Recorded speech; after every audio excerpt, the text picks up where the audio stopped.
मौसम तब्दील हो चुका है। आज हम आपको दिखाएंगे हम हवा वाली तरफ से अपने कबूतरों की सर्दियों से कैसे हिफाजत करते हैं। इससे पहले हमारी वही दरख्वास्त है जो रोज़ाना होती है कि हमारे चैनल को सब्सक्राइब करें, पेज को फॉलो और लाइक करें, वीडियो पर कमेंट सेक्शन में जाकर अपनी राय ज़रूर दिया करें। ये हवा वाली तरफ से हमने शापर लगाया है। कबूतर को सर्दी मर्दी नहीं लगती, ये याद रखें। उसको हमने ठंडी हवा से बचाना है। तो सुबह के वक्त चूँकि ठंडी हवा चलती है आमतौर पर, इसलिए हमने ये लगा दिए हैं और अभी से लगा दिए हैं, क्योंकि हमारे पास जगह खुली है। हमारा फार्म जो है बहुत खुले मकाम पर है, हवाएं चलती हैं और यहाँ मौसम जो है वो काफ़ी ठंडा होता है। आजकल यहाँ काफ़ी ठंड चल रही है, इसलिए हमने, आप तो कह रहे होंगे कि अभी से ये इंतज़ाम जल्दी करना ज़रूरी होता है, बजाय इसके कि फिर बीमारी आ जाए, नज़ला ज़ुकाम उनको लगना शुरू हो जाए, फिर उसके बाद आप करें। उससे बेहतर है आप वक़्त पर ही नमाज अदा करें। वक़्त पर नमाज होती है और कज़ा जो होती है उसका फ़ायदा नहीं होता। ऐसे ही हर काम को वक़्त पर करना चाहिए। तो अब इसके बाद इस शापर के ऊपर हम ये तरपाल लगा दी। ये तरपाल रस्सियों के साथ बांध दी गई है।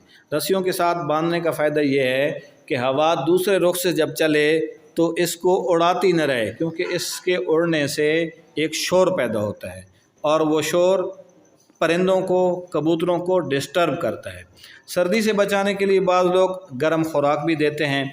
गर्म खुराक देने से मसाइल पैदा होते हैं। आप नॉर्मल मुतवस्सित खुराक दें। बहुत ज़्यादा गर्म खुराक देने से परिंदे जो हैं वो हीट में आकर जल्दी अगली ब्रीड के लिए तैयार हो जाते हैं और पहले बच्चों को मारना शुरू कर देते हैं, पहले बच्चे ज़ख्मी कर देते हैं।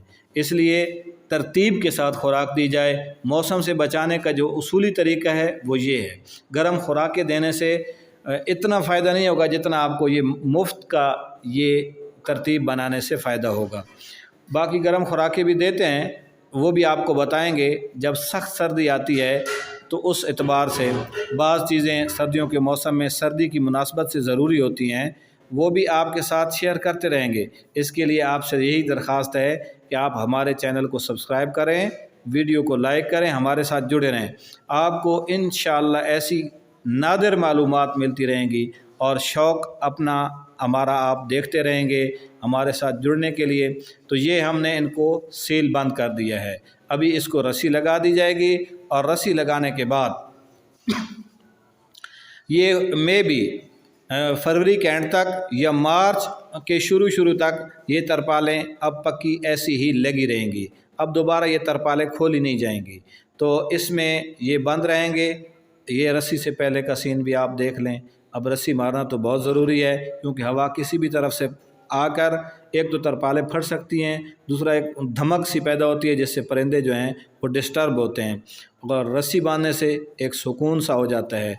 काफ़ी ये चीज़ें जो हैं ये लंबा अरसा निकाल जाती हैं, क्योंकि मार्च के आखिर तक ये निज़ाम तकरीबन ऐसा ही चलेगा। और जब आप खोलेंगे तो आहिस्ता आहिस्ता। तो ये आपको हमने नया सीन दिखाया। अस्सलामु अलैकुम वरहमतुल्लाहि।